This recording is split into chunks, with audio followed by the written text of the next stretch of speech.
Welcome to another brand new edition of Bishop's Breakdown. This is episode 34. So we're going to talk King and Queen of the Ring semifinals leading into the finals that's going to take place at Night of Champions in Saudi Arabia. And I'm going to tell you my predictions of who I think is going to be the King and Queen of the Ring to face a world champion of their picking at SummerSlam in Minnesota. And we're going to touch on the new NBA Finals champion, the world champion. And I'm going to give you my thoughts on that series. And then we're going to talk World Cup, reactions so far in this tournament and who I think, in my personal opinion, the top 4 players in the world. So buckle up. Put your earphones on, turn up the volume, and let's take this ride together. This is Bishop's Breakdown, and I, like always, are going to break it down for you.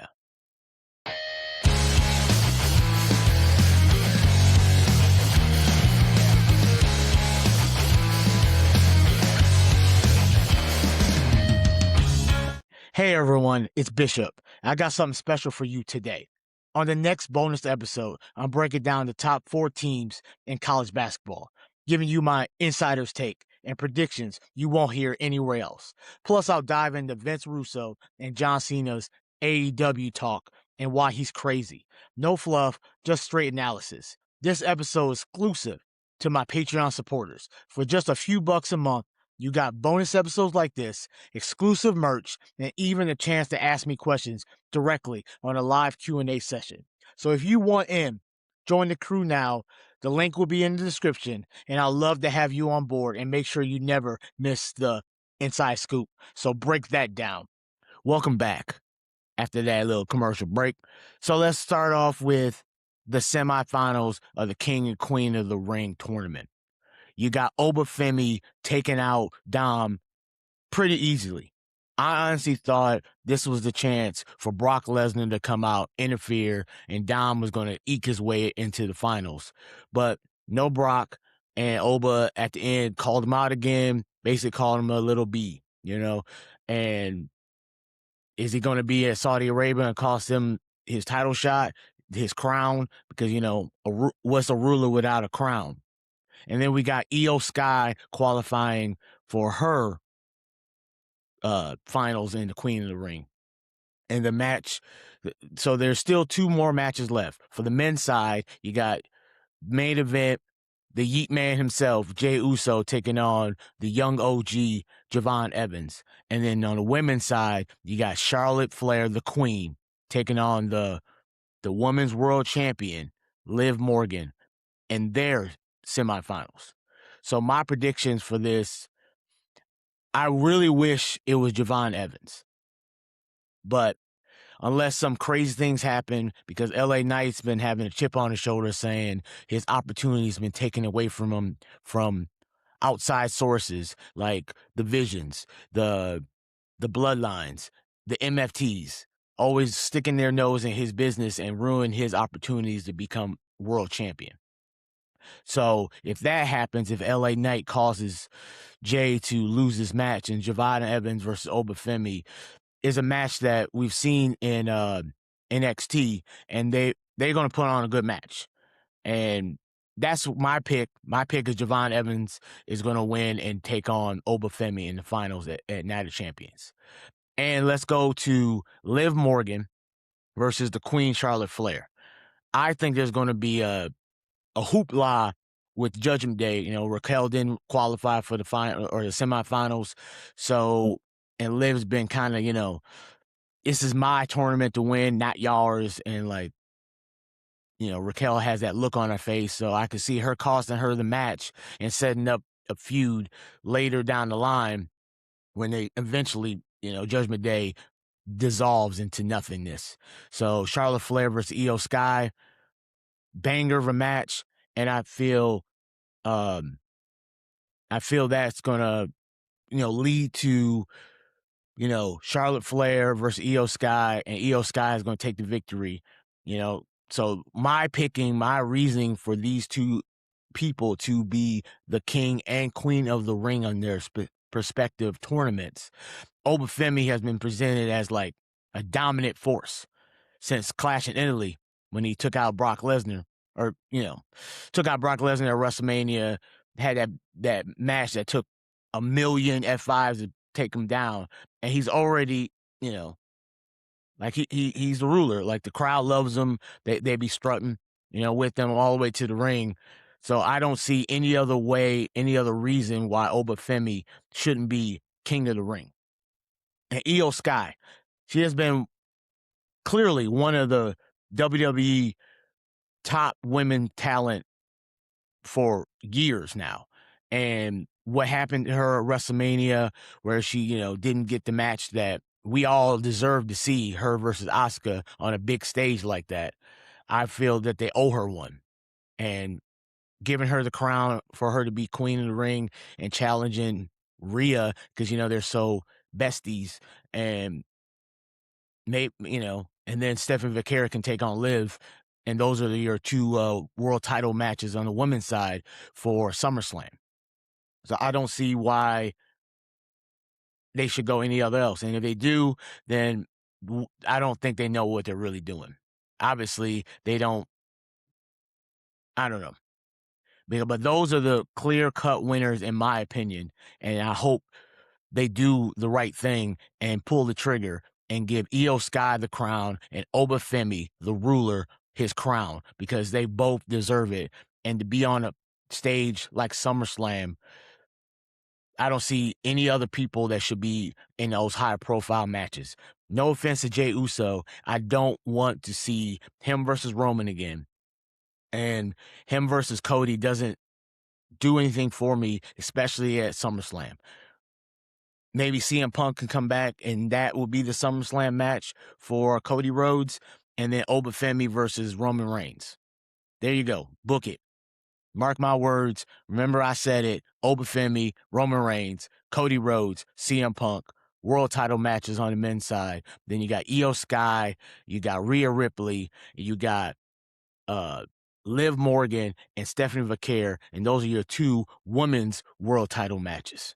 So let's do that and listen to me, TKO, because I know a thing or two about what the people want in their wrestlings. So I'm right here. Give me a call. I'll give you this insight for a fee though, because if you do something good, do it and get paid for it. So that's what I'm going to do. So let's move on to the NBA. Yes, fellas. Yes, dudes, bros, all the people in the world. We got a new NBA world champion in the form of the New York Knickerbockers. So congratulations to the 2026 NBA champions. And yes, they deserve it. They played a heck of a playoff run, and they just couldn't be beat. They peeled their ears back and just went full force on any comer, any favorites, any team that was brought in front of them. They took them down like they should be. They look like a dominant NBA champion. I don't know about going back to back because a lot of factors need to occur, but they could be a force for the Eastern Conference for a few years to come, especially if they can keep this nucleus like together. And Victor Wembanyama, you will be back. You will be able. I think in my heart of hearts that Victor Wembanyama is going to be NBA champion one day. Clearly, this year was not it. I mean, you look at Game 5, Jalen Brunson in a closeout game, not even a must-win game because they were up 3-1, but still did everything he could, drop 45 on them boys. And Victor had a measly 19 points in a crucial game. Crucial Game 5. They needed to win the next 3 games. 3 games to win this series. 2 games to bring it back to San Antonio for a Game 7, a crucial Game 7. And who knows what could have happened in Game 7 if they could have brought it to that point. But I was wrong. I drank the Kool-Aid. I thought the Spurs were going to have enough talent on their roster to cause problems for the New York Knicks because that's what they were doing all playoff long. That's why the Thunder couldn't handle them in their series. But clearly, the Knicks, with led by Jalen Brunson and Karl Anthony Towns and Josh Hart, like those guys balled out. And they brought it all every single game in this NBA Finals. And it's probably one of the best NBA Finals I've seen in quite some time. But the Knicks were just dominant. The Spurs had no answers. They put up leads and seemed like they let up on the gas just for a millisecond. And Brunson and all those other Knicks, they just didn't care, and they knew that no matter how many points they were down, they had the will, the drive, the Mamba mentality, like I be saying all the time, to come back and win. They knew it in their heart. They knew in their locker room that they were going to win regardless of what they were down. They were down by, 20, 30, like, and it just didn't matter because they knew all it took is a run. Runs come in spurts, and they had the runs when they needed, and clearly they did everything they needed to do to now have a parade in New York City as the NBA champions after 53 years of nothingness, of almost being there, and somebody in the East just a little bit better, like the Michael Jordans and the LeBron Jameses. And then when they did get there, that they just didn't have the ammunition and they didn't have the X factor clearly to raise the trophy, but not no more. Jalen Brunson showed that he is not a sidekick, that he is a superstar and a star that is going to shine for years to come. I mean, look at where he came from. 10 years ago, him and Hart, Villanova won the national champion against, my Michigan Wolverines. But that was 2016. And now 2026, he is an NBA champion and, NCAA champion. Like, that's on his resume. And not one person can take that away from him. And then you look at the star that they had in Dallas, Luka Doncic. He's a superstar for sure. No doubt in my mind. No, but there was no doubt. If someone would have asked me 5 years ago who would have an NBA title first, Jalen Brunson or Luka, I would say Luka in a heartbeat. But who has the title first? Jalen Brunson. And I tip my hat to you, sir, because you killed it. You destroyed the hearts of all the San Antonio fans 45 points at a time. And that doesn't happen. There was nothing stopping this man. He would drive, he would do jumpers, he would make his teammates better. He's just that guy. And if he's not on the cover of the next 2K NBA game, that's a travesty. Because that guy deserves all the praise. He needs to be on all the shirts. He needs to be on all the commercials. Because Jalen Brunson's that guy. So hopefully when Saturday night's main event for WWE comes to New York in July during the Fanatic Fan Fest event weekend,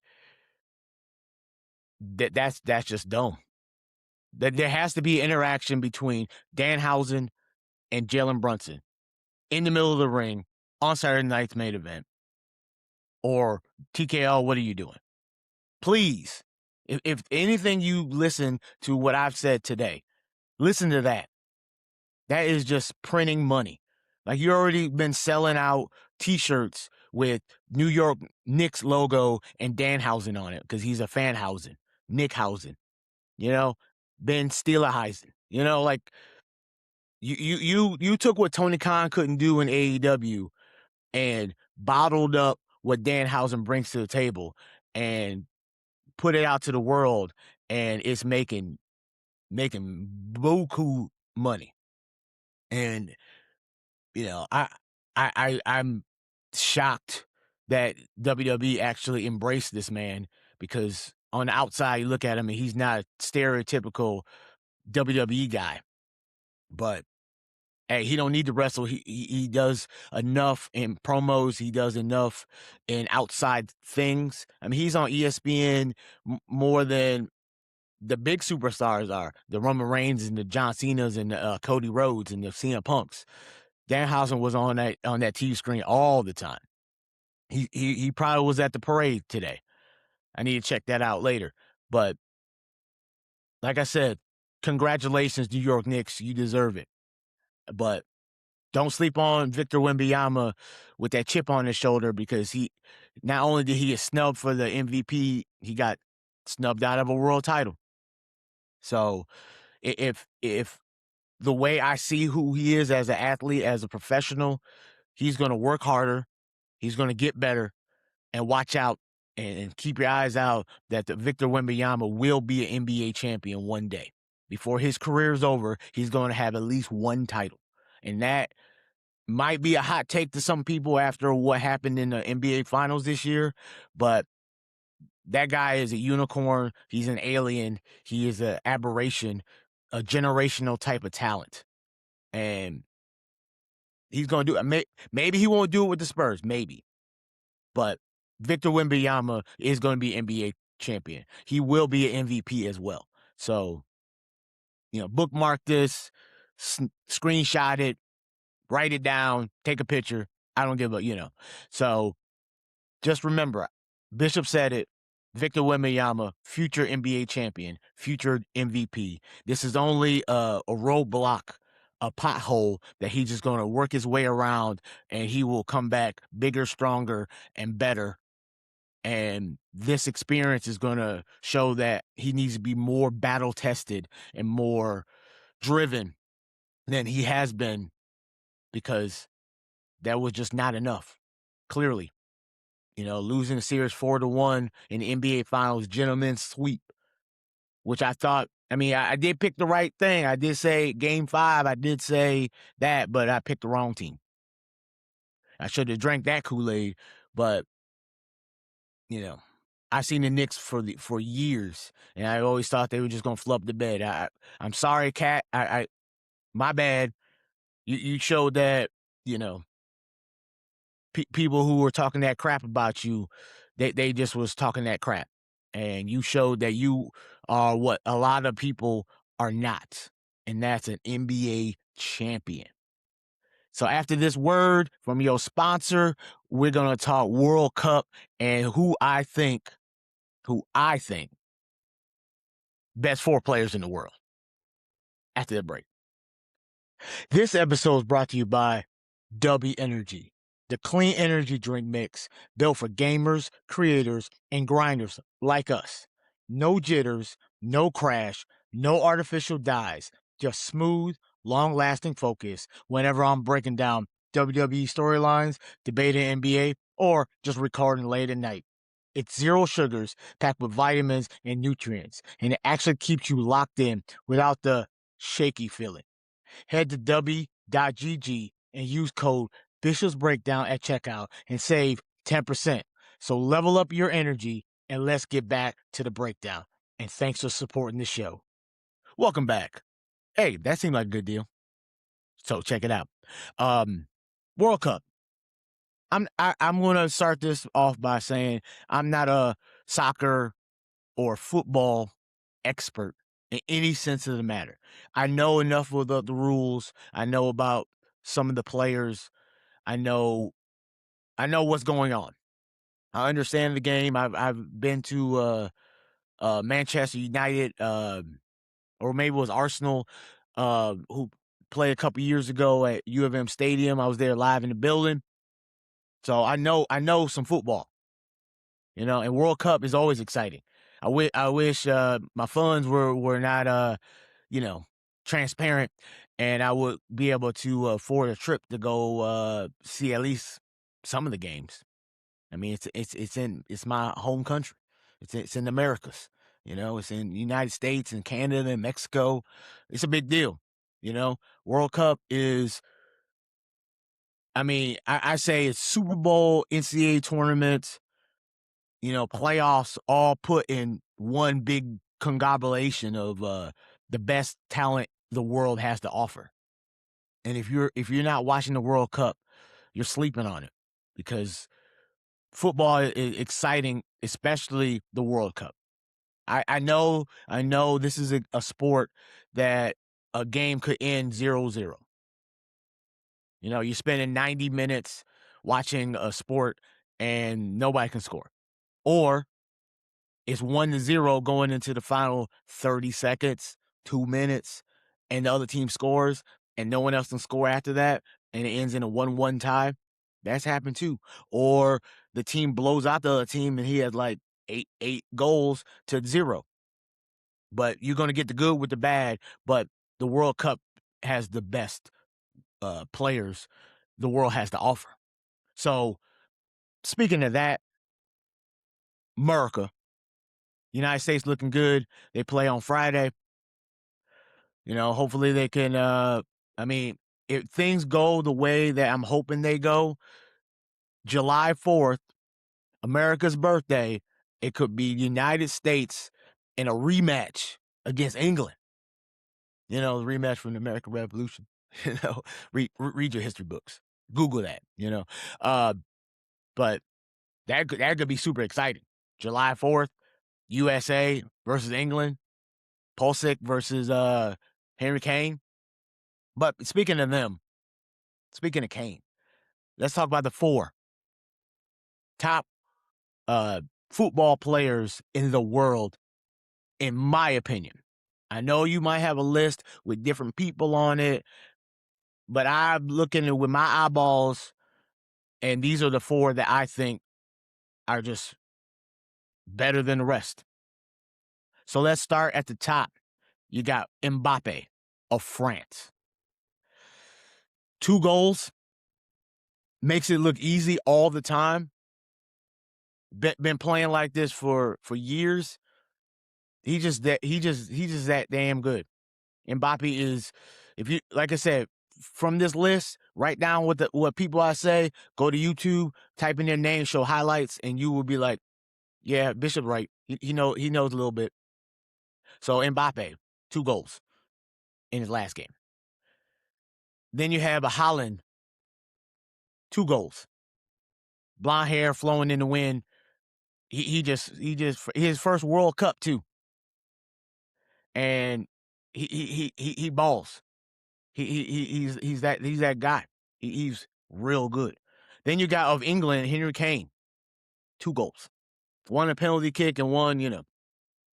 And these goals by these 3 players I just named weren't just like, you know, tip ins or accidental goals, or, you know, anybody could have did it. Like they were far away and they were boom, got you. You know, like I'm kicking it hard, and you're gonna have to try your darnest to try to block this, and they didn't do it. And then the number 1 best player in the world, and if you don't know where I'm going with this, no, it's not Ronaldo. Okay, it's another older gentleman by the name of Lionel Messi. He did something that nobody at his age, which is 38, has done in World Cup history. And that is score a hat trick. Yes, a hat trick. 3 goals, 1 game. A 38-year-old Messi, who experts before the World Cup started was all talking about how maybe he ain't that good no more. Maybe his best times are behind him. Maybe the last World Cup that Team Argentina won, that was it.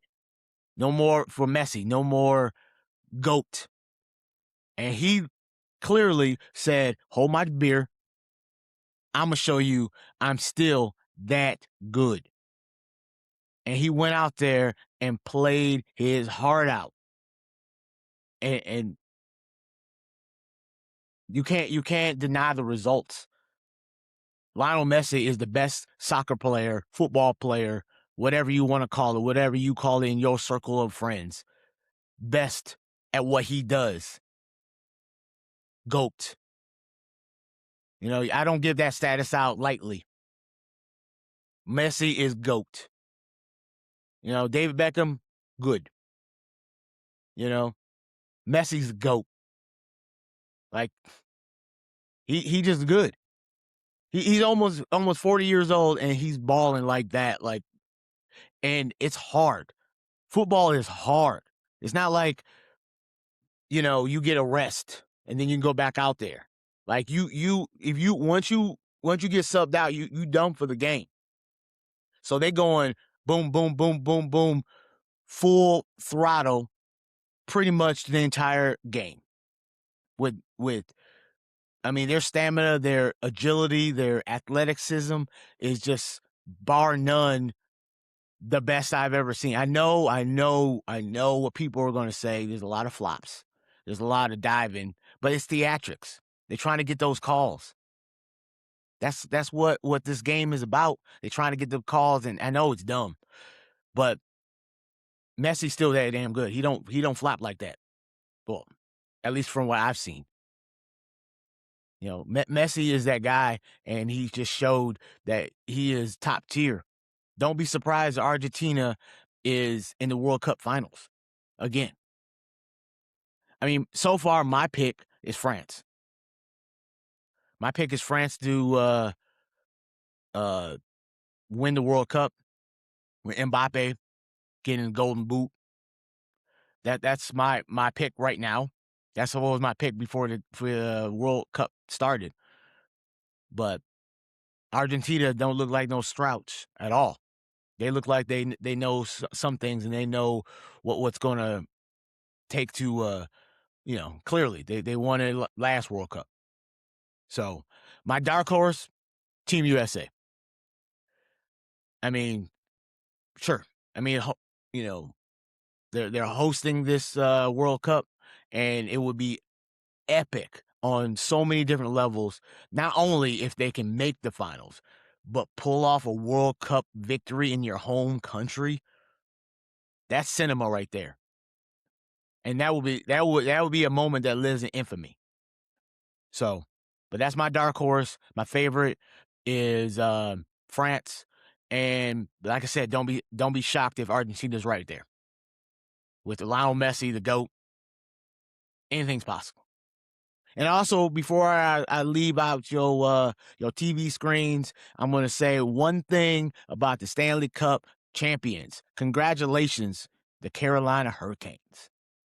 But don't forget to like, subscribe, hit that bell for notifications, because I'll drop videos on the random, just with random thoughts, random pack openings, whatever I got going on. I'll share it with the audience and let y'all know what's Bishop doing. So don't forget, like I said, we here. We gonna cover all sports.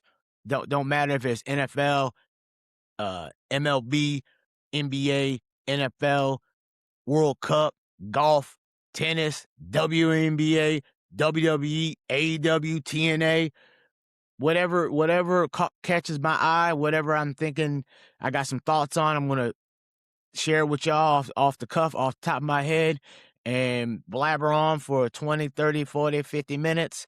And we're going to do it real big this year. And we're going to do it even better in 2027, because we're halfway through this year. And the only thing I see is on the up. And I'm only here to just keep doing what I'm doing. And hopefully y'all enjoy what I'm doing. So let me know in the comments. Let me know in the thumbs up. Give me some thumbs up. Let me know all around my social medias, on the X's, on the TikToks, on the YouTubes, on the Facebook. Follow, subscribe, let your friends know, share. Just put it out in the world, because you never know where you might see me next. My goal is high. I'm trying to be on all your TV screens. You're going to see Stephen A. Smith, and you're going to see right next to me my big head, but right next to him. So, like I said, tune in next week on same Bishop time, same Bishop channel, the Breakdown channel on YouTube, X, TikTok, all those things. And like a great man once said, this man, deuces, ooses, and out, deuce.